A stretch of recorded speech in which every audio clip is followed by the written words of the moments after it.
गांव के बाहर एक पुराना पीपल का पेड़ था। उसी के नीचे रोज सुबह शाम एक बूढ़ी औरत बैठी रहती। सब लोग उसे अम्मा कहते। अम्मा की आंखें हमेशा रास्ते की ओर टिकी रहती, मानो किसी का इंतजार कर रही हों। लोगों को उसकी कहानी नहीं पता थी, लेकिन सच्चाई यह थी कि अम्मा का बेटा 10 साल पहले शहर गया था काम की तलाश में।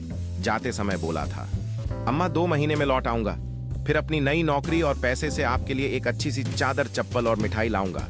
लेकिन 2 महीने क्या 10 साल बीत गए, बेटा नहीं लौटा। शुरू में उसने चिट्ठियां भेजी, फिर फोन करने लगा, लेकिन धीरे धीरे सब बंद हो गया। गांव वालों ने कहा, भूल जाओ उसे, वह अब नहीं लौटेगा। लेकिन अम्मा रोज उस पीपल के पेड़ के नीचे बैठ जाती और कहती, मेरा बेटा आएगा, जरूर आएगा। माँ के दिल को पता होता है उसके बच्चे कब लौटेंगे। एक दिन गांव में एक अजनबी आया। पुराने कपड़े, बिखरे बाल, आंखों में डर और लाचारी।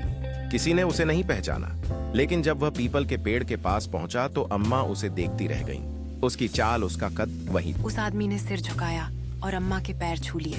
माँ, मैं बहुत गलत था।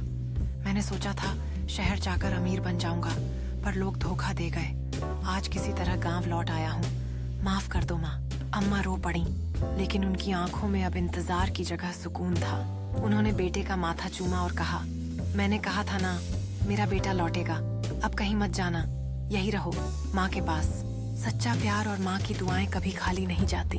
कितनी भी मुश्किलें आए, परिवार ही आखिरी सहारा होता है। जब भी जीवन में कठिनाइयां आए, याद रखें कि परिवार हमेशा आपके साथ होता है, और यही सच्चा सुख है जो हमें हर संकट का सामना करने की ताकत देता है। इसलिए अपने परिवार के साथ समय बिताएं और उनकी अहमियत को समझें, क्योंकि जीवन के सबसे अनमोल पल वही होते हैं जो हम अपने प्रियजनों के साथ साझा करते हैं। हर अनुभव, चाहे वह अच्छा हो या बुरा, हमारे रिश्तों को मजबूत बनाता है। इसलिए अपने प्रियजनों के साथ हर पल की कदर करें और उन्हें कभी भी अकेला महसूस न होने दें, क्योंकि जब हम उनके साथ होते हैं तो हम हर चुनौती का सामना करने के लिए तैयार रहते हैं।